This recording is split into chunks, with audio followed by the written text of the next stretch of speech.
you so much. It's so nice to be here. I'm so excited for this first partnership and first event between The Wing and Masters of Scale. For everyone online, this is a beautiful room here. And for everyone in the room, and anybody who's just coming in, feel free to come up and get comfortable. This is such a sweet, intimate space up front. For everyone who's online, know that we have, I was about to say secret spies. I'm not sure that's the right word, but our colleagues are in chat and watching what you're saying and watching your questions. So anyone online who has a question as we go along, share it, because when we open up for questions in the room, we will also be taking questions from chat, and we'll look forward to that.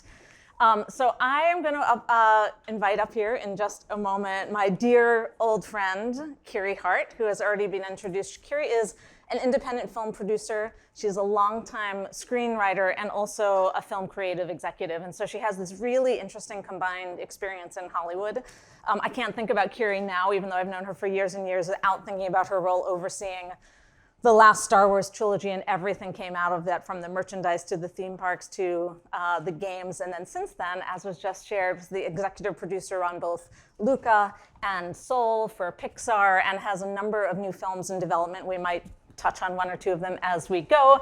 But I don't want to say another thing before bringing her to the stage. So please welcome my dear friend, the amazing Kiri Hart.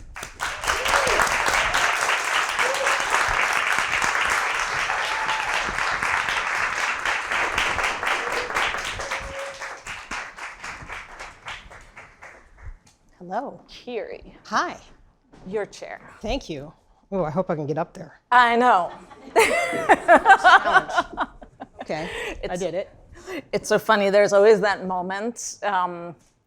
It's funny, and we've talked about this a couple times in my years at TED. We would joke that in public speaking, you know how the old joke about Ginger Rogers and Fred Astaire and Ginger Rogers, that she did everything he did backwards and in heels. It's the same for women in public speaking. And sometimes when you walk to the stairs, you're like, how am I going to get up those stairs?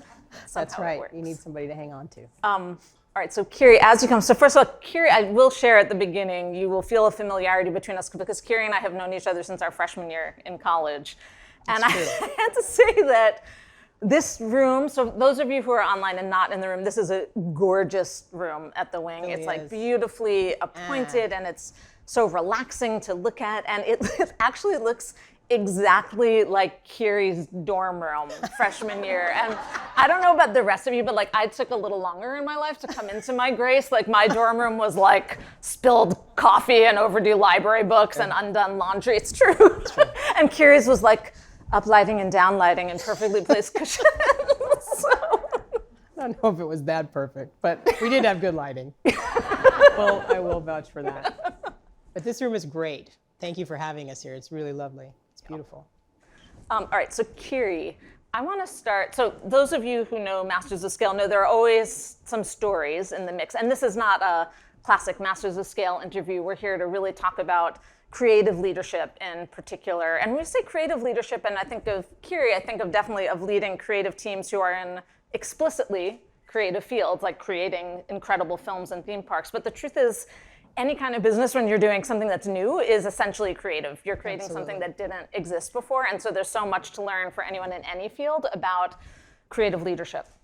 But as we start, I wanted to start off with a story. And to tell you the truth, it's actually a story I just learned in the green room, because I had either didn't know or completely forgot the story. There are still things we can learn about each other. I love that. So when I think of Kiri at Star Wars, at Lucasfilm, I think of her as overseeing the last trilogy films, and then all of the extensions into theme parks, merchandise, games. But she reminded me that it didn't start that way. So when you first came to Lucasfilm, it had not yet been acquired by Disney, and your purview was somewhat narrower. Yes, so tell me what you came to Lucasfilm to do. I came to Lucasfilm to develop one Star Wars movie, maybe some more, depending on sort of how it went.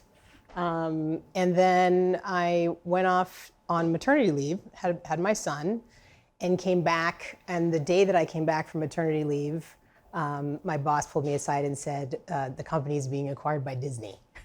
So that was not what I had expected when I took the job. I was a lifelong Star Wars fan and felt hugely lucky just to be able to get involved in what Lucasfilm was going to be doing, but I had no idea that we were going to be asked to kind of build and scale the team that we then had to build and scale for the things that came next. Totally. And and actually, Kiri, just share for a moment, because I knew this about you because we shared this love of Star Wars, but can you just talk for a minute about like the excitement at taking that role, or like how you felt about taking it? Certainly. I felt amazing. I was so, I had worked for Kathleen Kennedy for a while, and she was going to go and run Lucasfilm, and I was invited to come with her. And, it was this really interesting moment in my life where a lot of things kind of converged. My love of film and of developing film collaboratively with other people, my love of Star Wars, which was lifelong from the time I saw the movie when I was 7 years old. And also my love of the Bay Area, which for those who are not familiar with it, is just a particularly lovely place in California, where as a person who does film, you don't really expect to be able to work. There's not a lot that goes on there in the film business, but Lucasfilm was very purposefully placed by George Lucas in the Bay Area to be different and to kind of, just to have its own culture and really sort of stand apart from the sort of normal Hollywood system. And so there was something about, and June and I had gone to college in the Bay Area, and so there was something to come back to there that I had loved. So it was kind of this amazing convergence of a lot of things that I loved at one time. I felt very lucky. So I want to talk for a minute about taking on that role of, like when I think about stepping into that role, both when you stepped into that role at Lucasfilm and then also taking on productions at Pixar, like it's hard to think of two institutions or two brands that are sort of more storied or more beloved than creating a Star Wars movie or a Pixar movie. Like the expectations are so high, the pressure is so high, and it feels like it would be so easy for you or anyone on your team to become paralyzed by the pressure. Mm-hmm. So talk to me a little bit. So I know you long enough, you are very cool under pressure, but how do you guide a team through that, through not being... Same. To take on something that is lofty and pressure filled without getting paralyzed by it? How do you coach a team through it?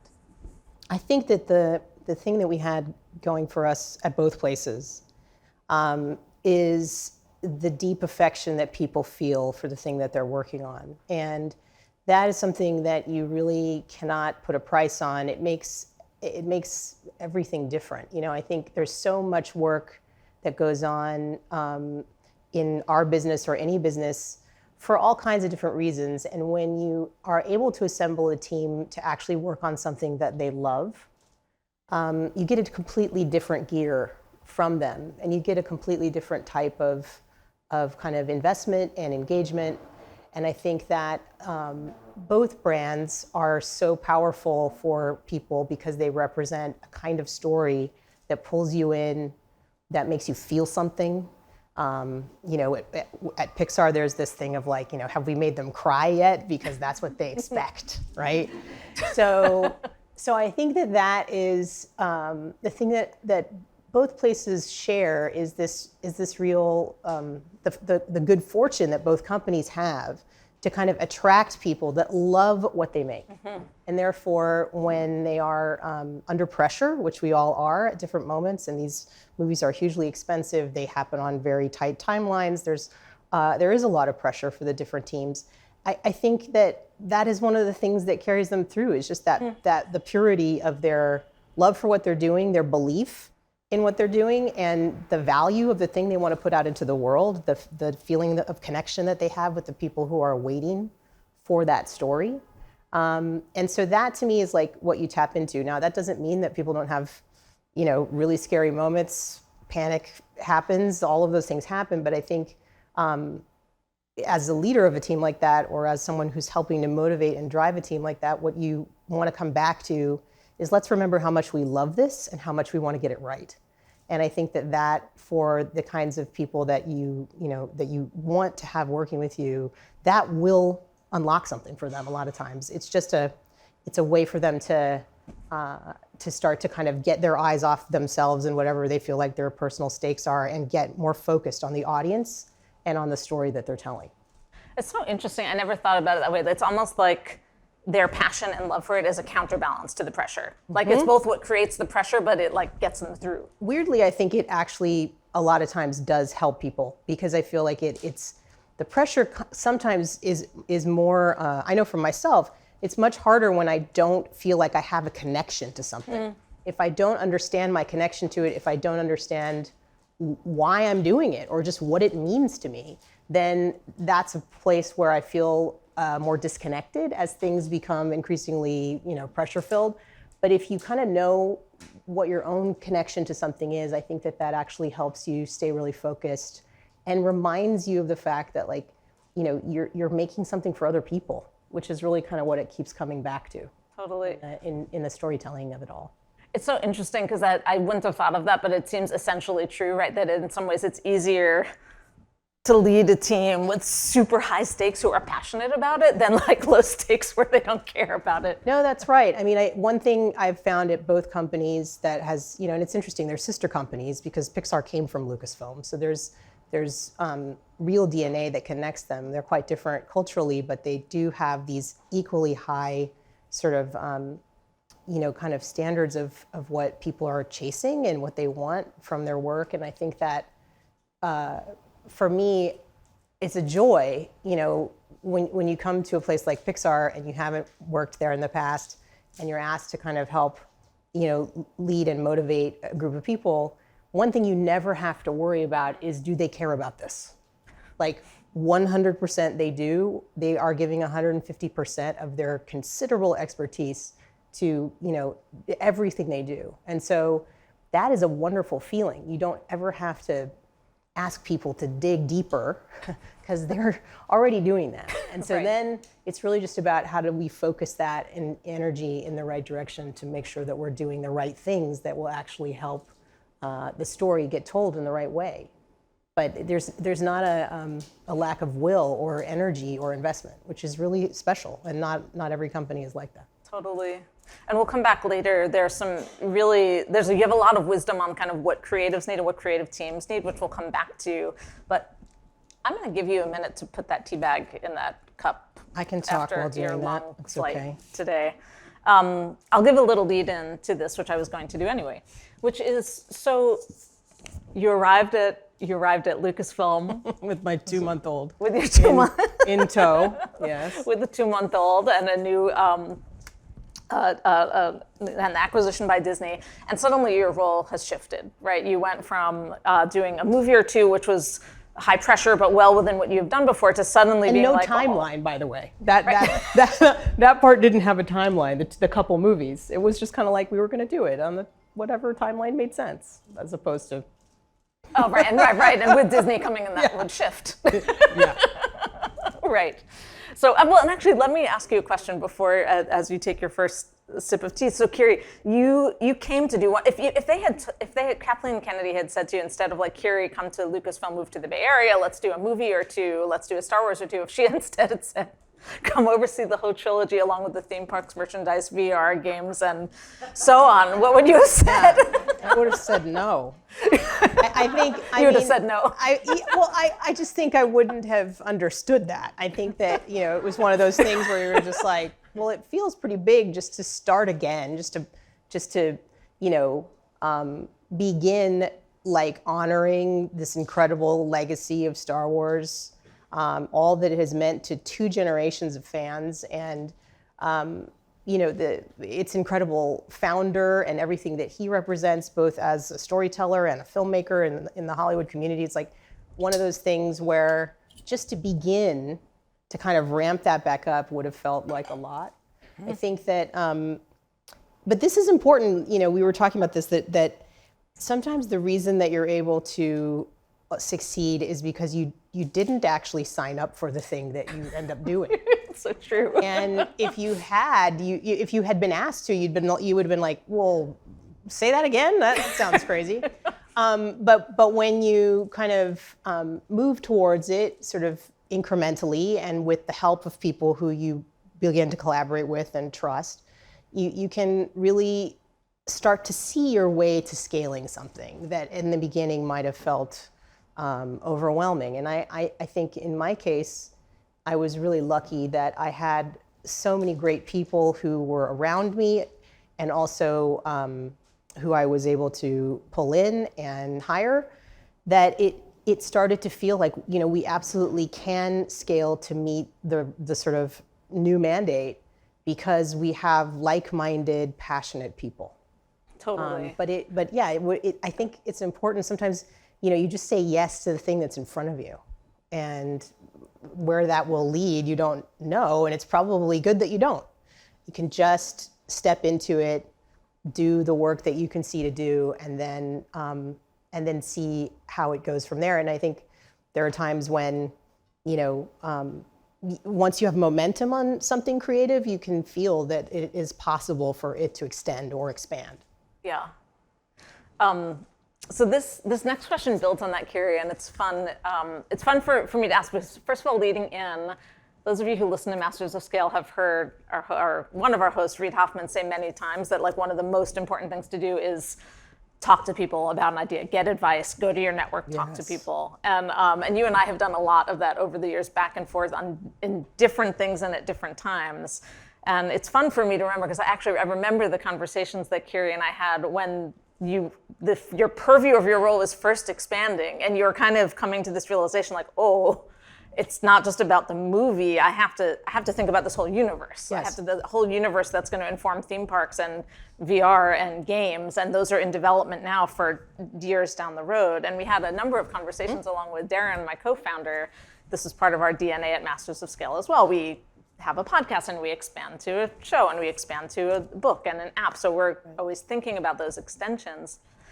I can think about that conversation now, but now coming back to here, it's fun for me because now I ask Kiri for her advice on how she did it so well, right? And so I'm so admiring and interested in the way you thought about the extensions from Star Wars. We'll stay on Star Wars for a minute, and we're going to come to Pixar and other films soon. But you had this way of looking at it, of talk to us a little bit about how you got your head around the extensions, but also how you made sure that they mattered, how you made sure that the quality of everything that was created around you was at the level that you wanted and the level that upheld the brand. Well, I think the main thing I had going for me in that respect was that I was a Star Wars fan, and I loved it, and I had consumed it in different forms over the years myself. So I had a really strong sense of what the pleasure of that was, how that experience augmented in this really wonderful way the filmmaking,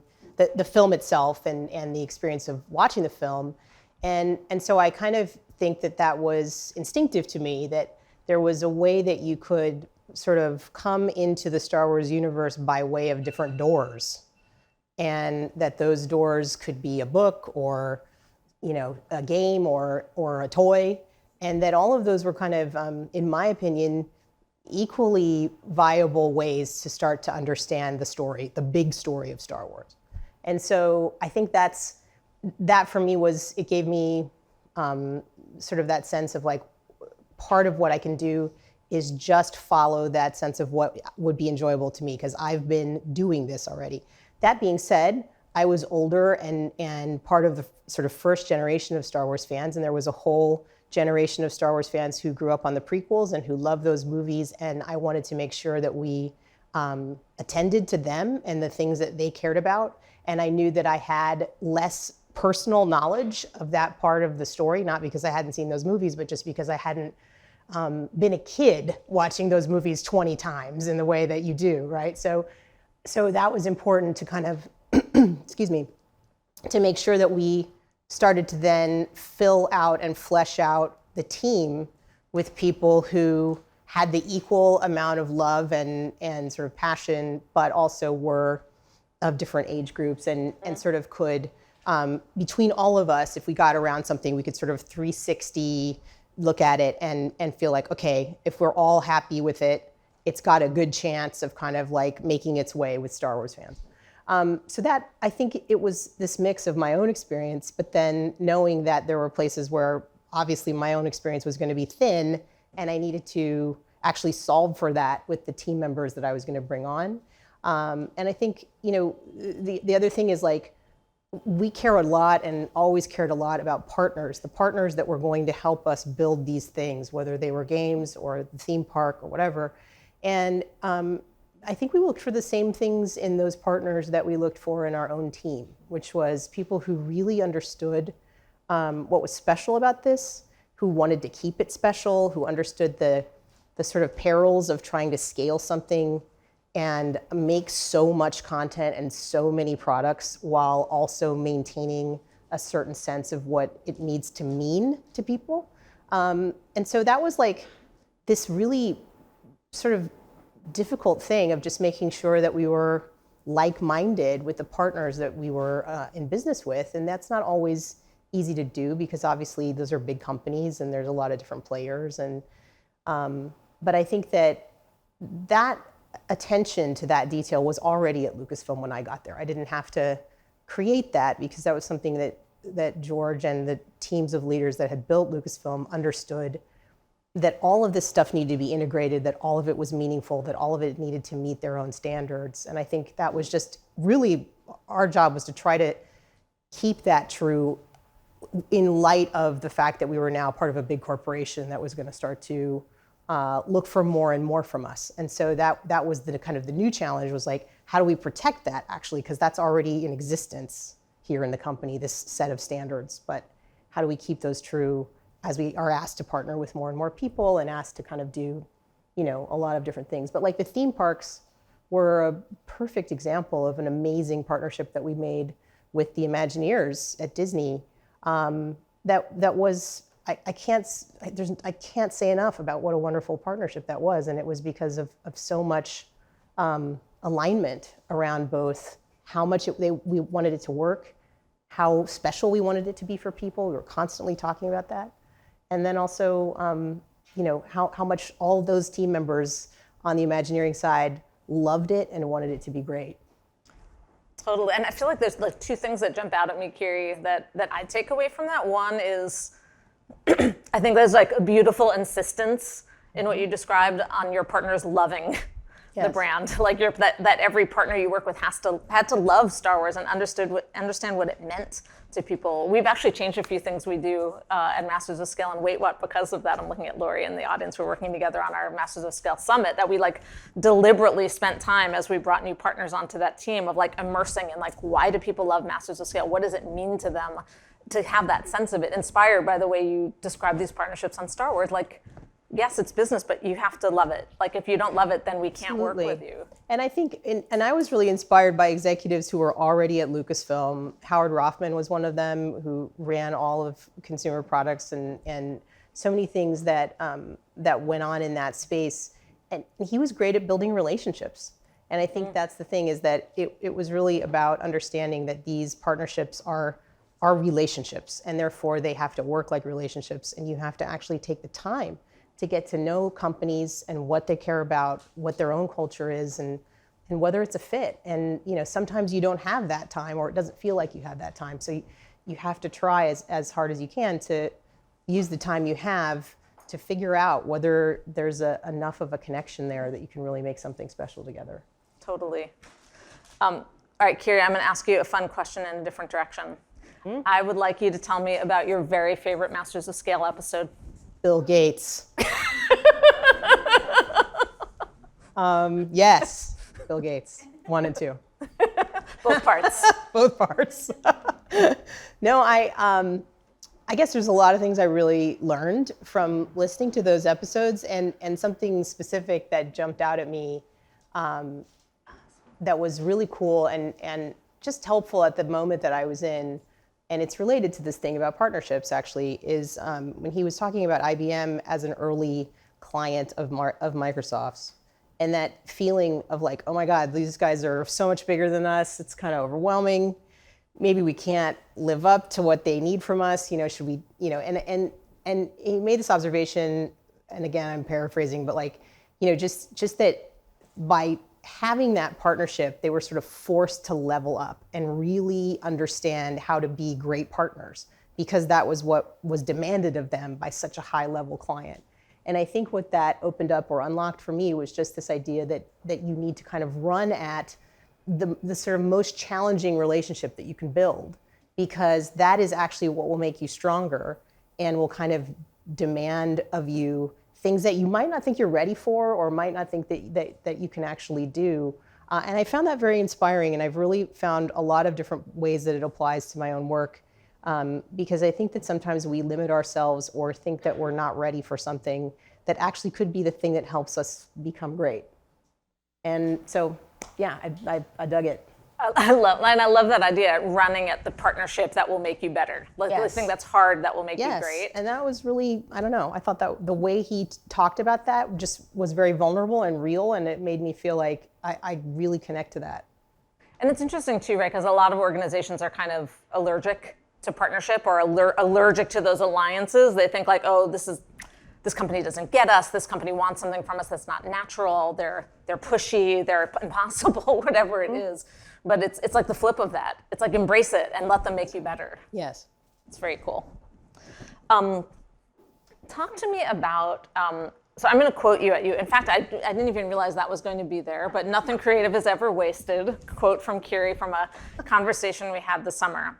That really stuck with me, and actually stuck with a lot of people on my team, as I told you earlier tonight. We were talking about both creative failures, like how do you deal with creative failures, and how do you know when it's time to walk away from a project when you put everything into it? And again, part of the language we're using here is the language of creativity. Maybe it's a film or a pilot or a direction, but the truth is, again, any time in business that you're creating something new, it's essentially creative. You're creating something that didn't exist before, and it's really hard to pack it in when it's not working, or to call it. And just talk to us a little bit about how you think about that and how you lead teams through that when it happens. It is really hard to walk away from something that you've put a lot of investment into. I think I do believe that creative work is not wasted, and I guess what I mean by that is that there's two things with people. You're working your own muscles, but you're also learning a lot about collaboration and what the give and take of that is. And I think that those are good skills to build no matter what. So those things, whether the project itself reaches completion or whether it doesn't, are really important things for anyone who's creative to be working on, is that sense of like, not only my own process, but how to incorporate another person's process into mine, or how to partner and genuinely get the most from the other person, so that partnership is not one of obligation. It's actually one that actually is creating a better thing as a result of the two working on it, as opposed to just the one. So I think there's that. I think there's just the simple kind of like muscle memory of that. I think the other thing is that relationships are a huge, huge part of creativity, and trusting relationships, because obviously creative work is very vulnerable work, and therefore what matters to creative people is safety and a sense of safety.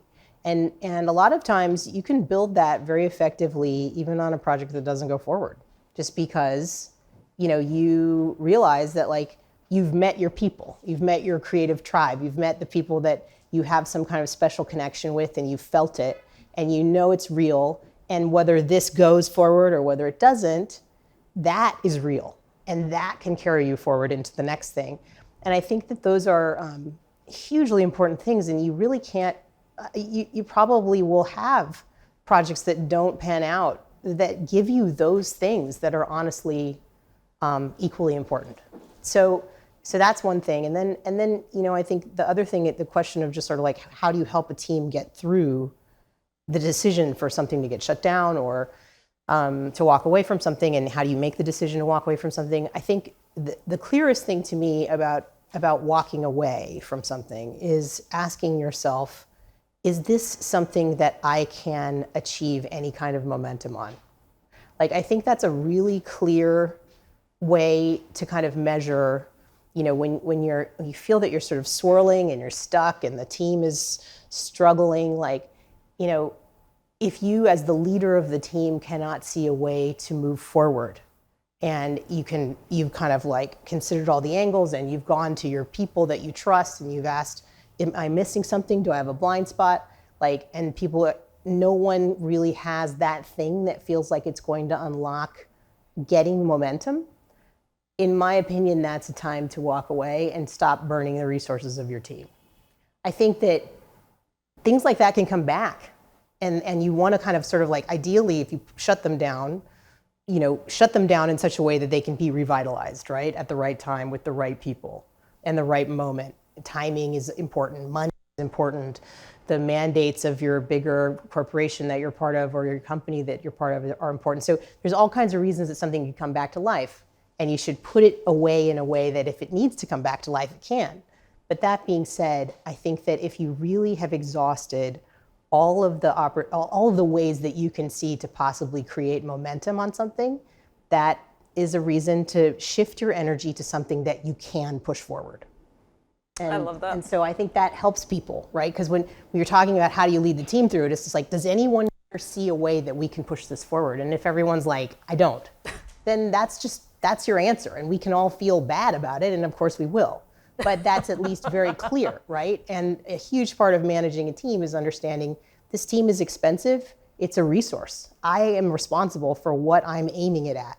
If I don't do that work correctly, we could go in a direction for a long time that burns a lot of energy and break a lot of people's hearts, right? So like there's emotion involved, there's people's livelihoods involved, and so it is actually your responsibility to kind of ask those questions and be real about the answers. But I think that helping people understand what the value is of the thing, post-mortem, I'm a huge believer in, right? Sitting and talking about like what went right, what went wrong. Let's put it on the whiteboard. Like let's really dive into that so that when people walk away from something that didn't get completed, they still have a sense of what they're taking with them. Mm-hmm. I think that's so smart, both the clarity of it, the honesty of it, and then also the reminder that it's not wasted. Mm-hmm. We actually did get something out of this. We got relationships, we got processes, we got ideas to take forward. Absolutely, and I think a lot of great things actually, if you go and ask people, come from other things that didn't work out, right? Where they end up feeling like, wow, if we hadn't all worked together on this other thing that didn't pan out, then I wouldn't have known to call them when I had this other thing that did pan out. Like, it's like, and you can really go back and look and track that. I think in a lot of cases when you're looking at something really successful, there's probably a couple failed things underneath it, right? That sort of built its foundation. I love that. Kiri, let me ask you about, there's something you shared with me, maybe it was like 6 or 8 months ago. We were talking about that has stuck with me that I want to share. So we were talking at the time about, it's another show that we make at Wait While called Spark and Fire, which is on the creative awesome journey. Show. Check it out. Yes. And creativity is really the same thing as innovation, right? Just different words, different fields. And in talking about it, we were unpacking some of the lessons from a few of the episodes. And I was asking Kiri about just how does she think about with different creatives that she's worked with, both helping them to get started and helping them get unstuck. And you said something that always stuck with me. You were like, well, these aren't your words, these are mine, but she was basically like, that's table stakes. Like the truth is that's what separates creative professionals who make it from those who don't. It's not necessarily talent, it's their ability to get themselves started and to get themselves unstuck. Get yourself started and get yourself unstuck. And like that's what will distinguish you and help you succeed. And talk to me a little bit about that, but also Kiri, I think from the lens of, in all of the projects you work on now, you are kind of in the role of helping people get started and get unstuck. Let's talk to us a little bit about that. So producing is hugely about putting together the sort of foundational elements of a project. And that can be the talented people who are going to write and direct and produce it. It can be the idea itself. It can be the right people to finance it. So your job is really to kind of be that person who fits the initial pieces together and then builds a process and a sort of like, a sort of a road for the thing and starts to push it down that road.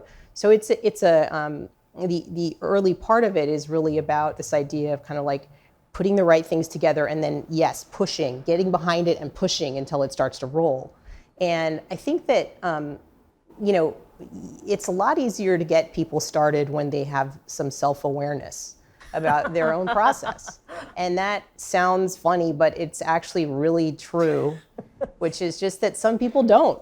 And they're not sure how they made the thing that they made that sort of gave them the opportunity to keep making creative things. Maybe it happened sort of by accident or in a way that they can't quite articulate or they're not really sure.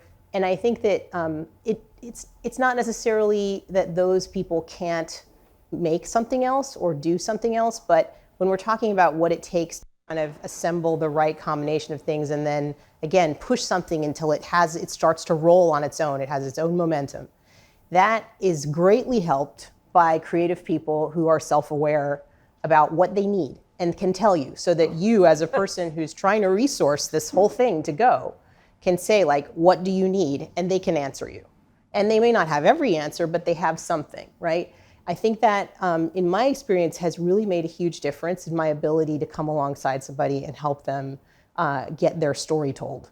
It really is a thing that I look for and kind of actively sort of probe to see if I can get to early on in building relationships with creatives and with people who might be on a creative team, because I need to know that they know what they need enough that I can help them, right? So if they can say some of what that is, then we can work with that. And it can be something unconventional, it could be something that we don't usually do, that's okay with me. I really just want to understand how they begin. And so the more, as an artist, as a creative person, the more you can get to know that about yourself. And whether that's by trying things or whether that's by journaling or dialoguing with someone about it, but whatever it is, to really get to that place where you're like, I know how I need to begin. I know the circumstances that I need. I know the elements that I need. I need this person. I need to go away for a while. I need to, be with lots of people. Like, there's literally all kinds of different answers to that question.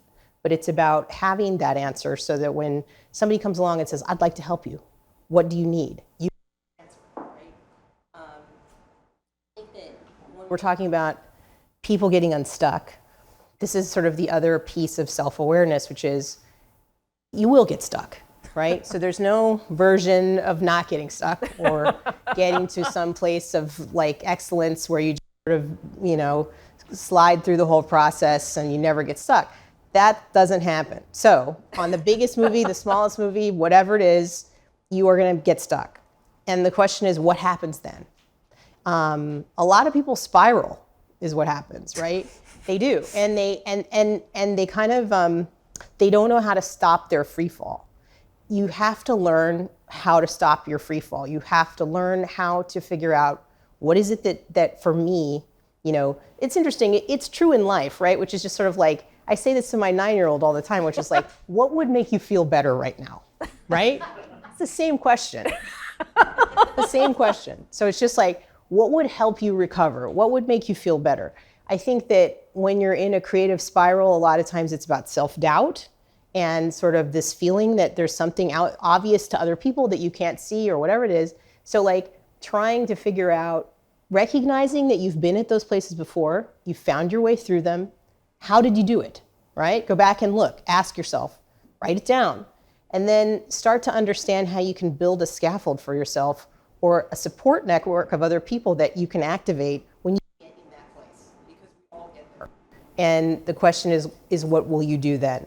And I really do feel that, as we've talked about, June, that when we're talking about professional grade creativity, right, that has to kind of like work on timelines and with big budgets and all the things, it really makes a difference that you have the ability to say, okay, I realize I'm stuck, and here are some things that would help me. So that then again, a person like me can be like, I will go and get those things. Also, I've been doing this long enough that I can probably lob some things at you too. Like, hey, have you tried this? Maybe we should do this. Let's do a whiteboard session. Let's go on a retreat. Let's do it, whatever the things are. But like coming from the creative themselves, some beginning of how to sort of like dislodge the block is really, really important. And I think it's something you can get better at by just knowing that you need to, right? That you need to have, that's a tool that you've got to put in your toolkit. I love that so much. I'm just going to do time check. Do we have like 5 minutes before questions, or are we slipping to questions, Jodine? Okay, so first of all, everyone on the live stream, if you have a question, go ahead into chat and drop it to us and we will share it. We're going to come to questions in a minute, and Jodine will tell us how. But I have a quick follow-up for Kiri, which is, I think and this is for everyone, like when I hear you talk about creativity, so I think that first of all, I found that even though I've worked my whole career leading creative teams, that some of just the language you use about getting started and getting unstuck and the self-knowledge that's required is so freeing.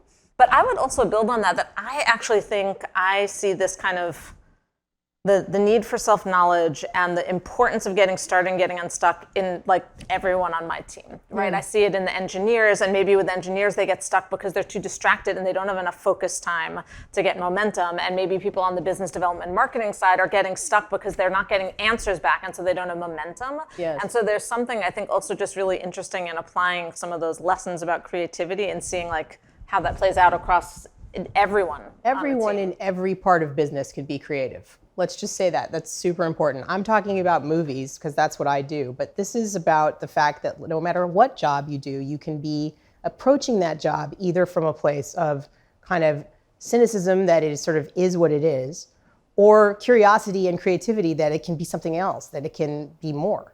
And I think that if you are approaching it from that place and you want to build, right, you have a desire to build things, then yeah, you need to understand your own process. I love that. All right, I think it's time to take questions. Yes, it is. Jodine. All right. Yep. Okay. I got the first question. This question is coming from is this coming from? It's not coming from me. Okay. The chat, I don't know if you guys can hear me. No, The you're not. I don't think. chat is, okay. The chat is so alive right now. Like they're just like the questions are flying, and I'm like, wait. It's so much happening on the chat right now. This question is for this question is for Kiri. When collaborating creatively, how do you balance empowering the voices and the ideas of teams and individuals and leading them where you think they should go? And I'm going to put this over here while you think about that so people can ask questions in the room. Okay, so roles on the team voicing their thoughts and feelings, opinions versus me trying to herd it in a direction. I think I maybe just answered the question. I think, part of the privilege of leading a team is that you believe as their leader that they are creative. And part of your pleasure of coming to work every day is seeing what they're going to come up with. And so for me, I really love sitting at the table with the team and hearing everything that they want to do and think is good to do and feel. And there are times I don't have to do anything except just then put action to the things that they're talking about, right? So it's like, okay, these are all great things. What is the order of events? What's the way that we're going to do these things? If you have a great team that really you've built in the way that I got to build mine, which was literally person by person, and it was a pleasure. You sometimes that's it. Like you're really, there are times where one of them would say, I'd like to do this. And I'd say, well, that sounds great. I think you should go do it. What do you need from me? And they would usually, again, be able to tell me, which was great, right? Because you want to be able, as the leader and the manager, to resource them. So, sometimes that balance is easier to strike because of that, because you have a real faith in the people that are working with you, and you really just want to empower them. And if they're kind of like-minded, even though they may come from very different backgrounds and different points of views, if they've aligned around something, then sometimes it's just about resourcing and sort of creating action steps for that thing that they can see to happen. So that's super exciting when that happens. And that can be a filmmaking team. It can be a creative team, development team like the one I ran at Lucasfilm. It can be all kinds of different types of teams where you're just there, you're listening, and then seeing, sort of picking out from what's being said, the things, curating a little bit, right, from what's being said, and then saying, like, here's the plan of action that comes from that. So that's one way. I think, I always have a very firm point of view creatively on what I think we should do. But I think that the part of the job that is really, again, enjoyable to me is hearing other people and allowing myself to be influenced by that. So, if there's a way that I absolutely think it needs to go, I'm certainly not hesitant to say what I think that is or to decide if that needs to be done. But I would rather have a conversation about it with the team and arrive at something together, because in my experience, that motivates the team in a totally different way. I can dictate to them, and sometimes just out of respect and love even, they would do something that I say, we're gonna do this. It's much, much better though, to have actually pulled everything you can out of them and then arrive at something that you can get everybody aligned around. Sometimes it's your job to be the person who figures out what the compromise is. And that is also about just having done this long enough that you can kind of be like, okay, I think hearing all of that, the best way is this. And it hopefully incorporates as much as it can from the things that people are bringing. But I really think that forcing yourself as a leader of a team to hear everyone and at least go through the process of conversation about things before you sort of default to whatever it is that you came to the meeting with in the back of your head. You were like, it's this. And then, we've all been in rooms where you're like, this whole thing is an exercise. The person already knows what they want to do, right? I really don't want to create meetings like that. I want the meeting to count for something, that it is actually a conversation that we're all having together, that I can be influenced by, that other. And if you do that, then you have the sort of like credibility as the manager of the team. It only comes from having genuinely been willing to engage everybody. And I think that's, over time, super important that you get that. So, it's actually part of what's lovely about being in that kind of role, is to really see what bubbles up and then try to figure out how to harness that. Very cool. Jodine, do you want people coming up to the mic? Yes. So maybe anybody who you have a question you'd like to share will come up to the mic.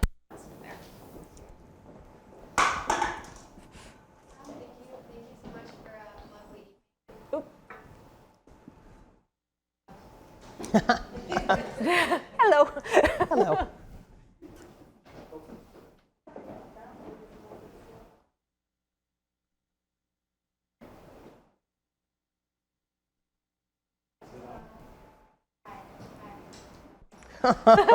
No.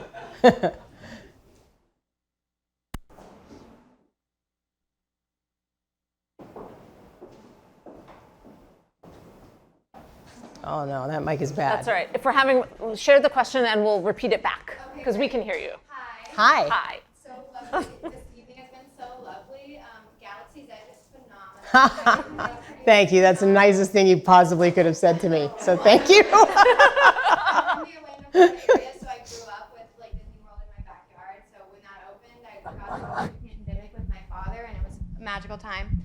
But my question circles back to the beginning of our conversation tonight about having passionate people on your team. And I wanted to ask you both, when hiring people for your team, how do you recognize that passion within them and make sure that they're the correct hire for the job? Great question. It is a great question. And those of you online might have missed at the beginning just the praise for Galaxy's Edge. It is awesome. Yeah. Really love it. You go first. I'll come behind. Hiring people with passion, how do you do it? So I think one thing is not to shortcut the interview process. I believe in an interview team. I know that's a common thing, but I think it's really important to kind of figure out who are the right people to be on that team. They should be a very diverse group in terms of kind of their, in every way, like their age, their gender, their background, the work that they do for the company, so that you really are getting this well-rounded assessment of the candidate on multiple days, not just you and them having coffee where they're telling you everything they want, that they think you want to hear. Like, really work that process. And I think there are also, depending on the work that you're doing, questions that you can ask that can unlock that passion in someone. If you kind of know what those leading questions are, if you will, that are like, if you say to them, what if I told you that we were going to do X? And they go, oh my God, right? Then you're kind of like, okay, we're onto something here. Like, it's like, kind of keep going with that. And I think that, over the years, I've seen so many times where you can kind of give somebody that and they don't they put that bait out there and they don't take it. And that to me is really important for you as the person, looking for people on your team. You need to be able to sort of clearly articulate the culture of your team, how it works, what's important to you, and what isn't. But I think also to really try to develop those questions that you feel like help, that you have seen successfully unlock somebody who really loves something. And for each property or different type of storytelling, it might be different, right? But I can think of many times working on Star Wars where it was that simple thing of just, feeding somebody a couple things and having them respond in a way that made you go, oh my God, they're lit up, they're ready to talk, like you can feel it. So I think it's a combination of you really knowing how to articulate your mission in a way that's clear, and then also inviting them to talk about what that makes them feel, but also to really rely on your colleagues so that it's not just like your gut feeling. It's like you need multiple people to come away being like, that person belongs with, they're one of us. Like that, when they say that, right, I would always be like, okay, now I'm really listening if somebody says that. So those are some thoughts. I don't know, what do you think? I love Better this. at this than me. No. Yes, But I totally agree. I think actually the diversity of the people who interview is something that's often overlooked, and in every way, because you're showing different parts of your organization to them. They're taking in who are the people who work here, and people react differently to different people. I always like to put someone who's very junior in front of a very senior hire to make sure that they're acting as respectfully and creatively with someone junior as they are to me. It's very easy to be fooled when you're the person who runs an organization by how someone acts toward you. I have there's two specific things I'd say on the passion front, though. For me, I'm the last interview always for everyone, and if by the time I interview them they're not in love with our content and our company, then they're not right. Like, so if they haven't spent time with it, if they're not feeling a magnetic pull, if they're not like lighting up with excitement talking about it, we're just not for them. They might be a great candidate, but they don't have the passion that we need. And I always ask two questions that sound silly or like throwaways. I always ask people what they're most proud of, and I ask them the conditions at work that when were they happiest at work, and what were those conditions? And I ask that to make sure that the role that I have for them is something that's going to deliver them pride and happiness, because you can also have someone who has the skills but who actually won't be happy or feel proud of their work with you, and then you won't have a match. Yes. Thank you both so much. Is a great question. Yeah, great We question. think about it a lot, as you can tell. That was awesome. Building on that a little bit, once you're working with people, and I have had the privilege of working with the Imagineers on a really small project, so you have engaged partners, but sometimes we're in groups where you don't have engaged people that you're working with and good collaborators. So can you share a time where you were in a meeting or in a project where everybody didn't really have a handle on the vision, and how you got people involved and engaged and contributing to the vision and the success of the project? Great question as well. Yeah, it is hard when you are in some kind of meeting or some type of gathering where you feel like there's a kind of business as usual quality to everything, or people are kind of looking at their watches and they're kind of ready to be out of there. I think it is really important to be able to articulate on any project why it's important to do it. And I know that sounds stupid and basic, but it really matters. I think, especially in a corporate setting where so many things are happening at once, anytime you've scaled something to the place where it's like, oh my God, we have all these things happening.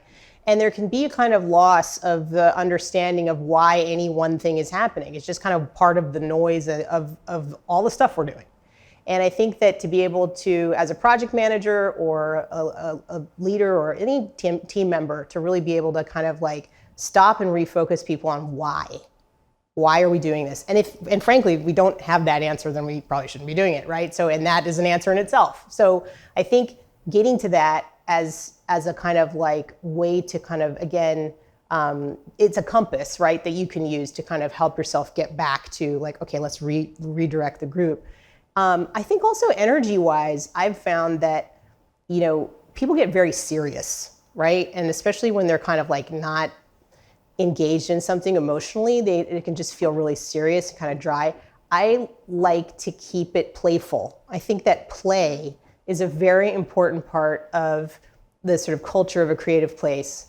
And so that can mean just like keeping it light or making jokes or being the person who kind of keeps reminding everybody that there's a kind of craziness or silliness to some of this. Like just that perspective, I think loosens things up and kind of shakes people a little bit, and they realize like, oh, it's okay to play. And when you're in a playful space, you are in a creative space. So like, I think that's something that I try to inject into things so that there's a kind of, and it doesn't mean that we're not taking it seriously. It doesn't mean that we don't understand the stakes. It just means that in a creative meeting, there can be, again, you can edge towards paralysis, as we talked about earlier, if you're like, you kind of lost the sense of it and you're kind of, it's now just like feels like everybody's just sort of white knuckling it to get through it. So how do you kind of lighten it, make it more playful, and also remind people that there's a purpose at the center of it? You know, and if that doesn't work, then, you know, alcohol. Perfect answer. Great question. Hi, thank you so much for this. I mean, when I read the synopsis of what, you know, both of you, and then what would be covered, I wasn't sure what to expect, and it's been really delightful. So I have a couple of things. Well, one, Luca and Sol, my family, I have a 4-year-old, and we waited for both of those to come out, and the minute it went on the streaming platform, we were on it, and we've seen, I think, each of them at least 7 to 10 times. Wow. So we enjoyed them thoroughly. But my question is about Soul. Did you, with that project, did you know that it was going to be Soul? What a good question. When I came onto Soul, it was already in process. The process at Pixar is quite long on these movies, and it starts with a filmmaker and a producer and a writer kind of, you know, working on something and iterating on it until they get it to a place where then storyboard artists are brought on board to actually flesh it out into what they call reels, which are sort of, it's just basically a very basic fundamental drawn version of the movie, right? So it's not animated yet, doesn't have any color, doesn't have the actors that are going to be in it, doesn't have music. It's just this very rudimentary, basic level of kind of what the story is. And this is the thing, this is the sort of wonderful thing of Pixar, of just this working and reworking those until they are at this place where then it feels like the story has been figured out to the point that animation can actually take place. So when I first saw Soul, it was in a very early state of reels, and I went to Pixar and watched it in the theater there, and I cried. I was so moved by it. I had always been a fan of Pete Docters. I had never met him. I thought he was a genius filmmaker, but I had never met him until that day. And I thought the movie was beautiful already in its sort of crudest form. And I knew that there were things that it needed, and there was going to be support that the team was going to need to make it its most authentic, true self. But there was already something there that was so imaginative and beautiful that I just came away feeling like I will do anything it takes to help that movie find its way into the world. So yes is the answer. So engaging. So you answered some of this. I'm doing PhD research on burnout, anxiety, and creativity. So this is a huge can of worms that you cannot answer right now. But I just wonder, I mean, you mentioned being a new mom. In your opinion, one, do you have any recommendations for those of us that are in this creative space? Is there something you do to kind of help keep yourself centered? And then secondly, do you think age, gender plays into it in this day and age? I know that might be too much, but so maybe we just go with practices you suggest for us to fight burnout as creatives. For people who are fighting burnout creatively. Yeah, I think one of the number one things I would recommend to somebody who's fighting burnout in their creative life is to get still, to slow down and stop multitasking and kind of juggling things and find an opportunity to be still. And most people are afraid of this, by the way. When you tell them this, they're like, they can't think of anything that sounds worse to them than that. And it's interesting because we all talk about how stressed we are. But then when somebody says, well, you know what, why don't you just take a couple days off? They're like, oh, no, I don't need a couple days off. I'm fine, right? And why is that? Because there's that feeling of like, I'm holding this whole thing up by just sort of rushing and running, right? And if I stop, maybe it's even worse than I think, right? Maybe it's even, it's like this, there's a sense of like, maybe I wouldn't get momentum back at all. But I really do think that a huge part of what saps people's creativity is just busyness. And there is real value in just slowing down, making some regular rhythms for yourself of how you can stop. Again, this is about self-awareness, which we talked about earlier, of like what helps me. So it's like, how do I, find a way to stop? I think I've, over the years, had different things that have worked for me that are literally as simple as just like carving out a quarterly retreat for myself, which is like by myself, just a couple of days, someplace that's easy to get to. Don't make it overly complicated for yourself. It's not a vacation. It's actually just a time to slow down.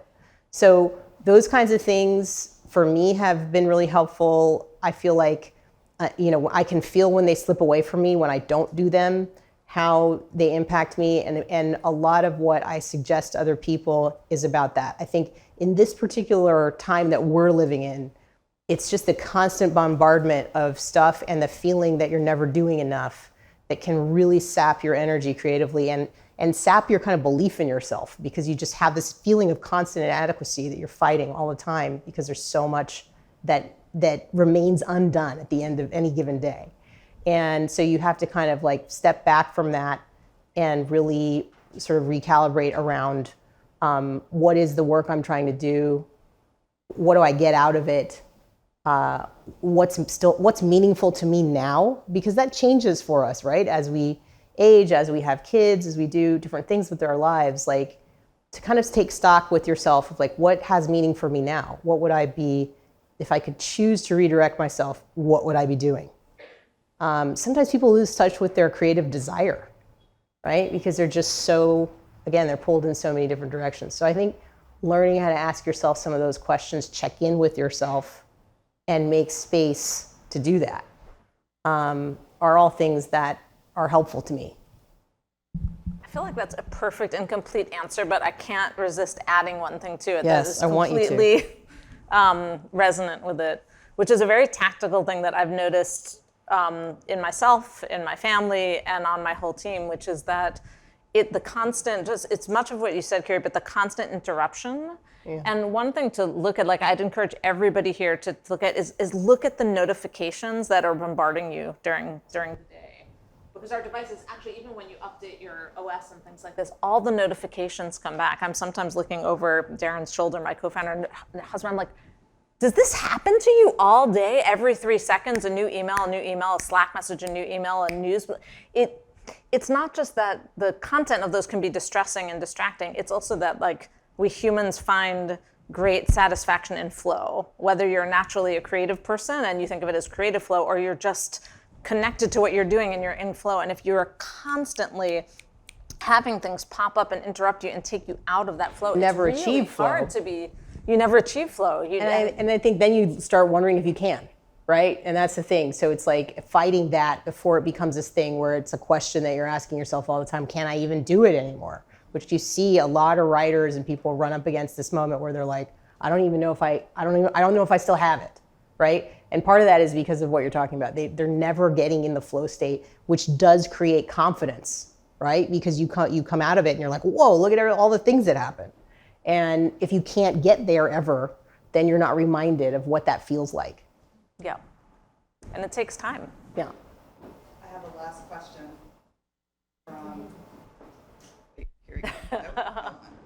Okay, there it is. Okay, so I have the last question from the live stream. Again, the live stream chat moderation has been on fire since you two have been talking. So I'm excited about that. But unfortunately, this is the last question. So this is for both June and Kiri. What's your favorite way to get unstuck?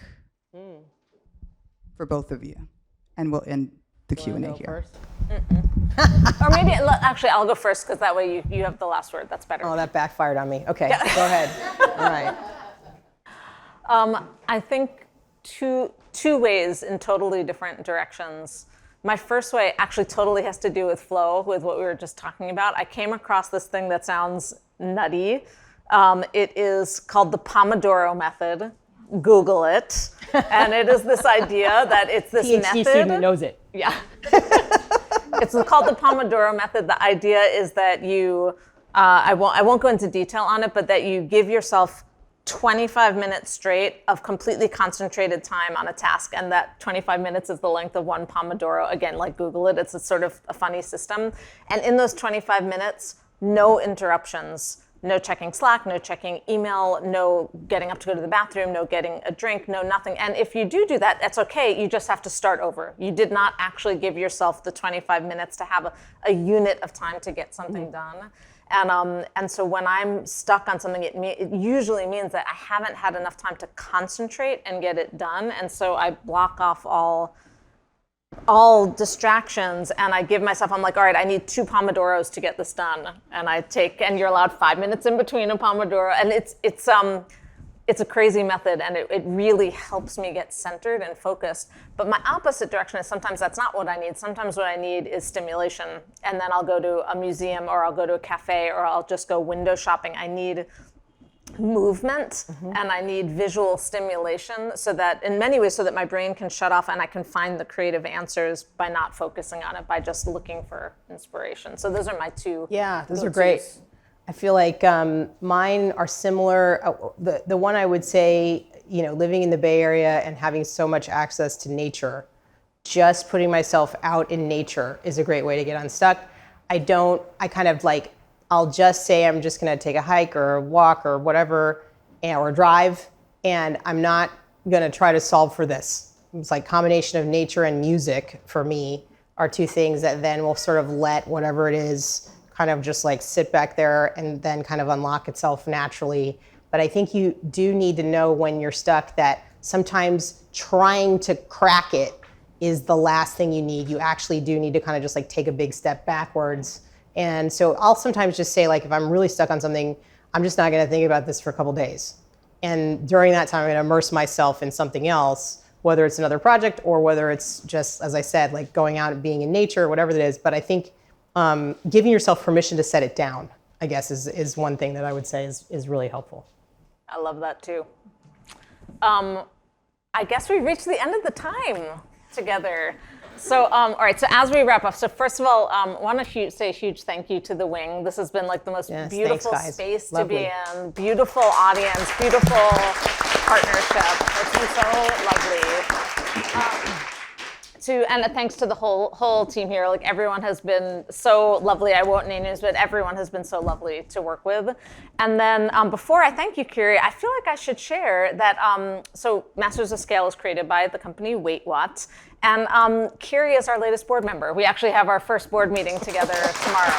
And we are super delighted and proud to have you on our board. You. I'm and honored Kiri, to be on your board. you like got up at 4 a.m. to get here. You in got up time at like 4 a.m. for Everybody got up at 4 Not a.m. about me, it's about you. So you got up super early to fly here and get here on time. I did. I'm so glad I did. Thank you guys. I hope this was helpful. Thank you so much to Kiri.